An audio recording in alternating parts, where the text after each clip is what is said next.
Hey everybody, how's it going? So, right as I decided to do this video, it became insanely windy. So I'm sorry if this one sounds like shit. I lowered the gain on my recorder a lot, and I'm gonna be yelling so that the signal to noise ratio is in favor of me over the wind. So in order for the wind to be low, I have to be loud. So I just turned down my gain almost all the way, and I'm probably gonna be yelling this entire video so that I'm at all audible over the wind. So the topic of today's video is going to be a comment that I made in a 3 or 4 year old live stream of a board, like one of those 2 or 4 hour long board repair videos. I don't remember which one, but it's something that showed up in my comment section recently. And it was a comment I had made on investing, and it was someone who kind of seemed to go out of their way to take as much offense to what I said as humanly possible. So I had said that the idea of making money through stock investing when you're broke makes no sense. I said something to that effect. I forget what it was verbatim, and I had a point that I was getting into, and I had about like a 3 or 5 minute tangent on it. And one of the things I notice is when I bring something like that up, there's this seemingly populist outrage at it, of the like, how dare everything I say in front of it doesn't matter. The opening matters, and then people become selectively offended at their worst interpretation of what I said. So in this case, I was saying that if you're broke, if you have like 3 or 5 or 800 or 1,000 bucks, stock investing as a way to make money doesn't make sense. So let me dig into. I'm going to spend my 20 or 30 minute commute to discuss this comment and also what I meant when I said this. So when you are investing in the stock market, if you invest in something that is safe, like genuinely considered safe, I don't know, like the S&P 500 or one of those Vanguard mutual or index funds or something, you may get between 4 to 12% a year. On some crazy years you may hit 20, on some shitty years you may hit like 3 or 4 or even a loss. But on average, like, I don't know, from what I see, it's like 3 or don't get hit by a truck, don't get hit by a truck. Somewhere around maybe 8%, let's say that. Now, if you have, let's say, 500,000 bucks, 8% on that, you're going to be making over $40,000 a year from your investment. And $40,000 a year is something that you could actually kind of live on, depending on where you are. Like that could be argued is a living, or at the very least, if you live in a very expensive place, the basic living expenses, like rent, food, etc. Whereas if you're broke, you put $1,000 in. If you have 1,000 bucks, let's say you invest half, 500 bucks or something like that, 8% a year, you're looking at less than 50 bucks a year in gains. Now, if you're someone who's looking to make money, not develop good habits, then you're putting half of your net worth in the stock market when it's going to make you 50 bucks a year. That's many people consider this to be pointless, particularly if they're asking, should I invest in the stock market to make money right now? Because that's usually what people are asking. So if you're investing as a means of, if you have 500 bucks to put in the market, the $50 a year, that doesn't mean shit to you. That's literally that's like nothing. That's that's like 1% of your rent or whatever. I should say 10% of your rent. In New York, sadly, depending on where you live, that could be 1% of your monthly rent. But it's pretty much nothing. So when people invest, when they're broke, they don't tend to make safe investments. They tend to go into penny stocks where you could make 100 or 200 or 400% in a day. Because if you're only putting 500 in and you want to make money, and you need $300 to $600 a week to live, then you're likely going to make crazy investments where you could turn that $500 into $1,000 inside a week. But those are also the risky investments. Those are the 0-day expiry calls and meme stocks. Those are penny stocks, and those are the areas that have the highest risk. So when you have money, you can invest in the stock market and actually make money with a fairly low amount of risk. Because again, you have the luxury of being able to, spend money on investments where you're only making 8% a year, but where 8% a year is actually could be construed as a living to you. I don't trust that dude to not make a left. Not turn right without using his right turn signal. I'm scared of that. So now, if you are broke and you are looking to start getting into the stock market as a means of developing good habits, that is a good thing to do. It's not about making money at that point, it's about good habits. So let's say that you have $500 to your name and you say, I'm going to put 50 bucks of this in the stock market, and then I will invest 10% of my salary into an index fund each month. So let's say that you're broke and you make $500 a month. That's $50 a month. At the end of the year, that's going to be $500 in the year, which is going to lead to a gain of $40. He's kind of staring at me. Stare more, Mo. Stare more. Anyway, it's New York City, so when someone stares at you, that's a sign that you need to stare back at them and stare them down until there's some sort of, confrontation or something. It's a weird gene, because when I leave New York, that doesn't exist, but in New York, when people stare at you, it's considered a sign of aggression, and you must stare them down and win the contest, and if you don't win the contest, you fail at life. So I stared him down, and he looked away, which meant that I won. Anyway, where did I leave off here? So if you're investing as a means of developing good habits, this is a good thing. You should develop the habit of, I will put 5 or 10% into a conservative kind of index fund over the next 20 or 30 or 40 years, so that when I grow up, I have a horn too, by the way. See, you can honk, but I can honk louder, mofo. Doesn't matter than a bike.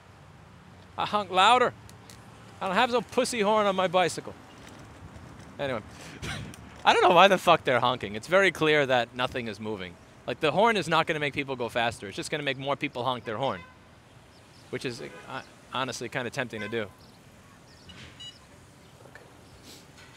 Whoa. Come on. Thank you. All right. Vroom. So, because if you make $500 a month because you work at Modell's or Wendy's for minimum wage or something part-time, that 50 bucks a month that you put in, that's not going to be shit, because at the end of the year you're going to wind up making like 48 bucks from it. But if you continue putting in 10% of your salary, and then at some point you make $5,000 a month, or $10,000 a month, or $15,000 a month, and you keep that good habit, then in 10 or 20 or 30 years, you will have a nest egg for retirement of, $100,000 or $300,000 or $1 million. Because once you have that good habit, and then once you start putting in 10% of your account when you're making $5,000 a month or $10,000 a month, now that means you're putting in like $10,000 a year. So you put in $10,000 a year, you have an 8% gain on, you make $1,000. Okay, so you do that for, let's say, 10 years. Now you got $100,000 in there. Then you have $200,000 in there, and so on and so forth. That's how you get to the point of having an account that actually has $500,000 or $600,000 or $700,000. Where then, again, the more money you have, the more that 8 or 12% a year that you get matters. So my comment was with regards to people who are broke thinking that they're going to invest $500 or $1,000 in and then become deep fucking value on Wall Street bets within, a week or two with their 0-day expiry calls. Because the urge to make investments that are very speculative and very risky are considerably higher among broke people while investing. Because when you're broke, you don't have the option of making a conservative investment to make money. Like, it doesn't exist, because you're not going to turn your $500 into $50,000 buying SPY, inside of a year. It's just not going to happen. Whereas you can turn your $500,000 into $550,000, reasonably speaking, depending on the time. Suck my dick. It's a stop sign. Like, what the fuck do you want from me? At my, when I was taking my lessons, they said, you stop for a second and a half to 2.5 seconds at a stop sign, you look both ways, and then you go. But this is Brooklyn. You're not supposed to do that. You're supposed to go through a stop sign at full fucking throttle and then, hit the brakes if there's a kid walking by, which, by the way, this is a neighborhood with the schools, so they have all the school buses and the kids. So in this particular neighborhood, I will actually stop at the fucking stop sign. I know, crazy. Crazy, it's New York. You're not supposed to do that here? God, I can't wait to leave this shithole. I really can't. Now, when you have 500 bucks, what I would suggest doing is not, saying, I'm going to put half of this or all of this into the stock market. What I would suggest is investing a percentage of your income into something conservative so that you can develop good habits. Because you got to start somewhere. You got to start somewhere, and you got to develop a good habit. So what I notice is, it's kind of like pirated software. Like, there are people that when they're 10 or 13 years old, they pirate software because they don't even have the means to get a job if they wanted. They can't get a credit card. It's like if you call, Capital One Bank and say, I want a credit card and you're 13, they're going to, laugh at you. So your only option to get stuff, if your parents don't want to buy it for you, is to pirate. Then you reach 18 and you're like, I have a job and I can get a credit card, but I'm broke, so I'll still pirate stuff. Then you get a small business and you're like, well, I'm just a one person, so I'm going to pirate stuff. Then you become a 50-person business, and because you've always pirated stuff, you pirate stuff, and that's when the Business Software Alliance finally comes in once an ex-employee that feels you screwed them over decides to report you, does it. And it's like, well, why are you doing this now? You have a business that grosses $10 million a year, and you're pirating a piece of software that's $20. It's because you never developed a habit. You developed a habit of doing piracy. And I think the same thing goes for investing. If you never put the money in, if you don't start putting in because you think there's no point, then once you actually have enough money that you can start putting in, you can take your 300 or 400 or 600K and put it into a conservative sort of mutual fund or index fund. Once you actually have that, you may not do it because you hadn't developed a habit to be doing it. And developing good habits early on is what makes sense, is what's going to allow you to do something that is that helps you long term. So if you're broke and you want to go, and you always say, I want to put 5 or 10% of my income into an index fund or something to develop a good habit, that's a good thing to do. But if you're broke and you say, I want to invest in the stock market to make money, I want to do this as a job, I see people making money in the stock market, if you have $500 or $1,000, you're not going to put it into some conservative. I know that, you know that, I've been there, I know people who've been there, I was that idiot. You're going to put it into some penny stock shit. You're going to buy 0-day expiry calls or out of the money weeklies, and you're going to get fucked. I mean, most people are going to do that. Some people don't. Some people turn a few $100s into $1 million. There's been that gain born posted to Wall Street Bets before. That's probably not going to be you. People used to tell me this when I said, I don't read every single, I don't have a conversation with every single person that emails me and says, Louis, I'd like to call you or meet you for lunch or whatever. And someone would say, what if that's the next Mark Zuckerberg? And it's like, the chances are you're not the next Mark Zuckerberg, so I'd rather just keep my time. Chances are you're not the person that's going to turn $1,000 into $1 million. Now, when you're broke, what makes more sense to me is investing in yourself. So before you can invest in other people, before you can invest in other companies, you need to invest in yourself.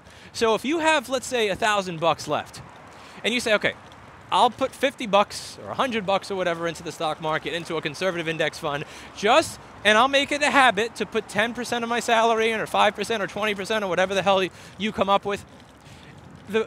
It makes more sense to invest the money in yourself. So let's say you're broke. You're where I was, 12 years ago. You have 12, 13 years ago. You have $268 to your name. Putting that in SPY, $40 a year, useless. Putting that into penny stock shit, 0-day expiry calls, 99% chance I'm going to lose all my money. And in the 1% chance that I don't, I'll think that it's because I'm a genius. Wow, I'm a genius investor. Look what I did. Let me do that again. Oh shit, my account's 0. Now, what I did is I put it into some screwdrivers. One of those little bendy tools that comes with the $8 soldering iron you used to be able to buy at Radio Shack. Shit, hit my horn by accident. Yeah, I got one of those things that you could buy at Radio Shack. Those shitty screwdrivers, the shitty soldering irons, but the shitty soldering iron came with this bendy tool that allowed me this red or yellow stick tool that was bent it was perfectly designed to allow me to fit the inverter wire from the fluorescent backlit screen wire from the LP133WX1 TLA1 into the inverter board. That used to drive me nuts in the beginning. I really thought I'm not going to be able to fix this because I can't reach in there. Man, I was an idiot back then. And then I turned that 268 into about 700. So I bought some more screens with like the 300 or 400 remaining. Then I turned that into 1,500. Then I bought some more screens with the 7 or 8 that was left. And then I turned that into 2,000 or 3,000. And then I had to pay my rent, so I went back down.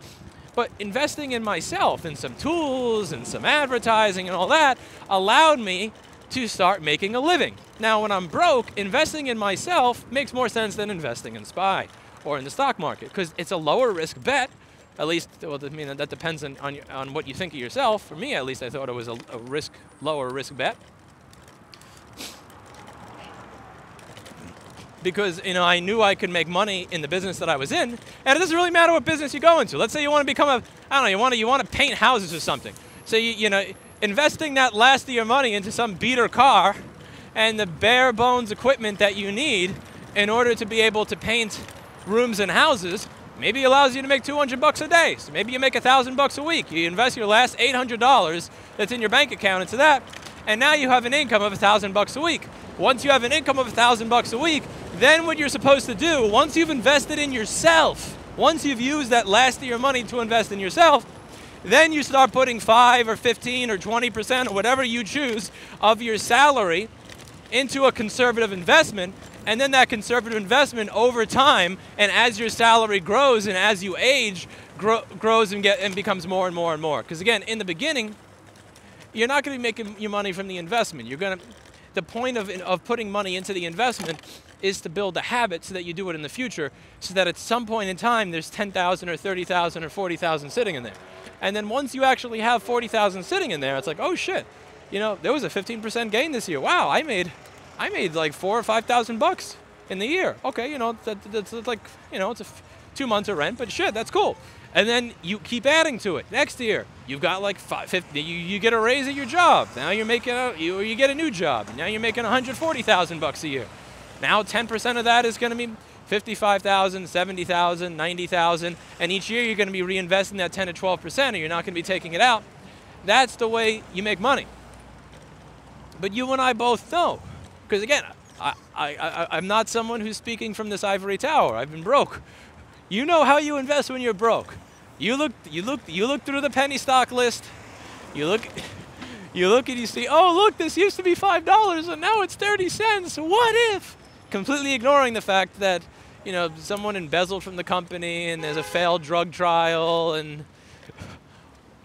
all the good employees left for a better company and all this other shit, and you buy in with that high on that hopium. Now, I really do wish I had developed a better habit early on, and one of the reasons that I didn't is because I didn't have faith or confidence in myself. See, I believed that I needed to make the money that I was going to make right now because I don't have the capability to make money in the future. I always had that belief about myself, which was a lot of the people in my family, from my father, grandfather, had issues with employment. And my mother always used to say, oh, you're going to wind up broke just like your grandpa and your dad, and blah, blah, blah, blah. You're never going to have a real job, and blah, blah, blah, blah. And then when it was difficult for me to actually find a real job, I actually started to believe it. And then the recession happened in 2008, and then everything was hopelessly fucked. So I started my business. And as you all know, because I am an idiot, I choose to do business in a field where the device manufacturer of the products that I work on wishes to see me go out of business. That is the field that I work in. So they probably like nothing more than to see me go out of business. So I did not really have faith in my ability to create income into the future. And because I didn't have faith in my ability early on to create income into the future, I did not start saying, I'm going to put aside this percentage of my salary for having that type of a retirement fund of some sort. Because I thought, this is ridiculous. And I kind of wish someone had sat down with me and had this conversation and said, listen, it's not that we're saying that broke people can't make money, period, or that broke people shouldn't. It's not some sort of elitist thing. It's just, here's the type of behavior that you're likely to engage in, and here's the why you're likely to engage in this type of behavior. And here's what's going to happen if you choose to engage in that type of behavior that admittedly I would have when I was broke as well. And then you're not investing in this for that, you're investing in it for the habit. Because if you continue on time after time after time, you gotta love people that are riding an electric bike with their phone. Like actually taking the phone out of the pocket and looking down. And again, he doesn't have his pants covering his ass either, so. New York. New York.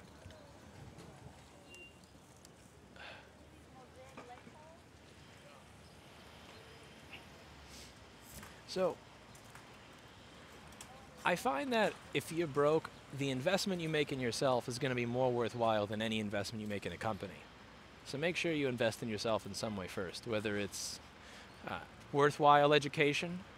I hate that I have to preface it with that, but there's a lot of education out there that's not really going to help you move forward in life. Worthwhile education, something that's going to allow you to make more money. Worthwhile opportunities, tools that you need to take advantage of good opportunities. And then once you have an income coming in, then just say, I'm going to set aside this percentage for later. And here's the thing a lot of people say, is, like, I don't have kids that are going to go to college, or I'm not going to, everybody, I don't want to wait until I'm 60 to enjoy my life, or blah, blah, blah, or like this. You only live once. Why save money for when I'm 40 or 50 or 60? Here's the thing. Someday, something's going to happen. Something's going to happen. Well, my store is still there. That's crazy. The sign is still there, too. You seem drunk. Another day in lovely New York. Someday, something's going to happen, and you're going to be fucked. And you're going to wish that you would put aside 5 or 10% of your salary for it. You lose all your clients in one day. Your store gets closed down by the fucking emperor governor before he gets kicked out for sexual harassment charges, or someone in your family gets sick. There's going to be something that comes up in your life, and you're going to wish that you put that 5 or 10% aside. Now, with me, there are stupid investments that I've made over the years and in past times, and I made them because of that thought that I told you, which is, investing for retirement is silly because I need to make the money right now. This is not going to be around like 1 or 2 years from now. And then, I look, and it's like 10 years later, 12 years later, and my business is bigger now than before. Now, even if I did think it was going to go away, it would have made more sense to invest based on some sort of rational plan rather than based on fear of my own inability to make money into the future. But one of the things, the good thing that came out of some of the stupid investments I've made over the years is that it kind of pushed me to double down on myself and my business, the things that I'm working towards, because I thought, well, now I kind of owe it to myself. I missed out on an opportunity. So now I owe it to myself. I have to do this in order to make back what I lost. And I don't mean, start making more risky investments in order to make back a missed opportunity, another investment. I mean, I need to take my life more seriously. I owe it to myself to do that because of what I lost. That's the one good thing that came out of losing money or not making money that I could have made. I started taking my business a little bit more seriously. I started taking YouTube more seriously. I started taking the right to repair stuff more seriously. I started taking all that stuff a little bit more seriously 7 or 8 years ago, and it was a good thing. Sometimes I kind of wonder if I had, if I had lived a more normal or traditional life and done things more properly, would I have accomplished less? Because I wouldn't have had to. I'm really not, at heart, I'm a very lazy person. I'd be fine to just sit home, eat wheat thins and hummus all day and keep replaying Final Fantasy IX.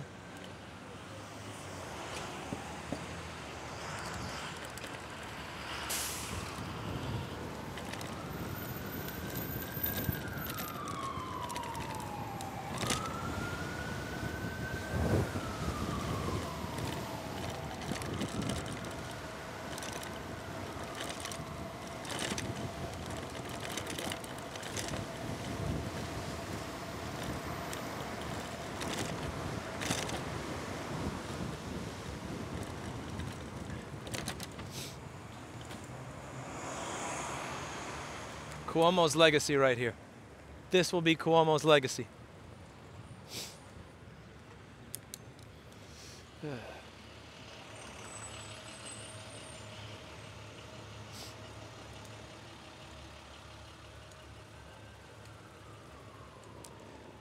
going in between a car, you want to make sure that you're never even remotely close to scratching them or touching them with your bike. Because people inside of cars hate bikes. And the people that run the city hate electric bikes because it allows people to get around without the city having a means to make money on your method of transportation.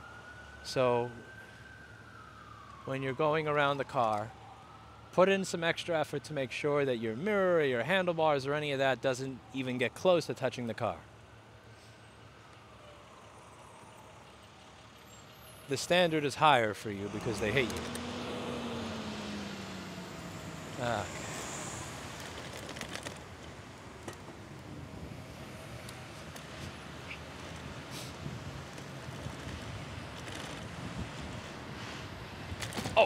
Oh, my balls. Oh, God. Oh. Oh. Wow. Again. Oh, jeez. You know, the one thing I'll say, I'm going to miss this thing when I get a car. I really am. I'm going to miss this bike. I'm going to miss being outdoors while riding. Like being, I feel real claustrophobic being inside of a fucking car while I'm traveling. I don't like it. The one thing I'm not going to miss at all is going over bumps with the thing directly tied to my balls. That's one thing I'm not going to miss at all.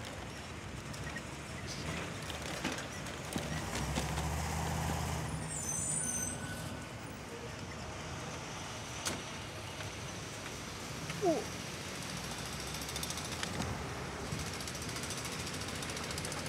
Let me in, you bastard. Ah, never mind. Red light. I'm good.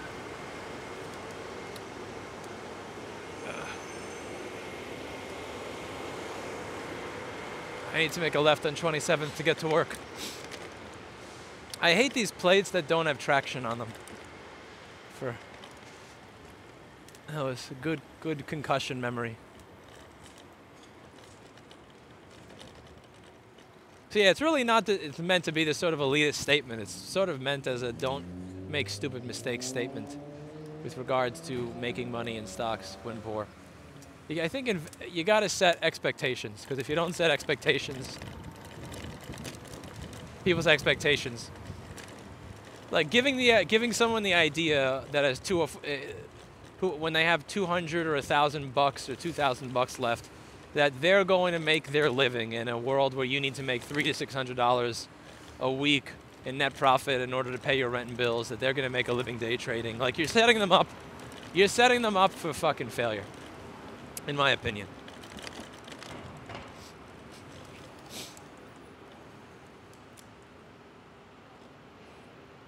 And I wish I had someone to kind of, slap me around the face like 12 years ago and explain all this shit to me in a manner where I would have accepted it rather than just assumed it's someone saying you can't make money in stocks because you're poor.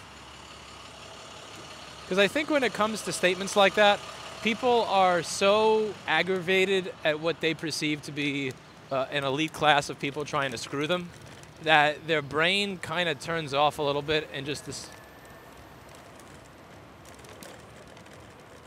with aggravation towards what they perceive to be elitism. And I understand it, but at the same time, it's just really not where I'm coming from.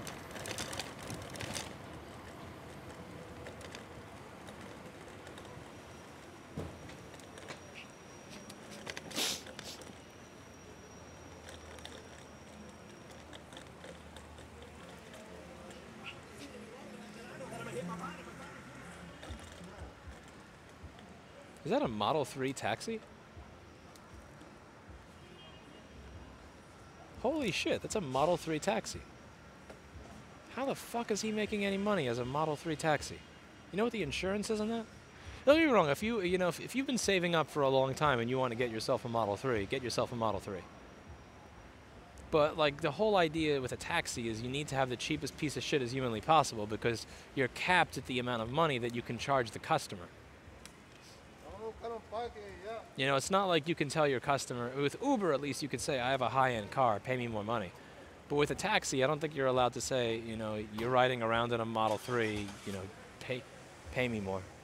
Which is why most taxis are beat up old pieces of shit. That's crazy that you have Model 3 taxis now.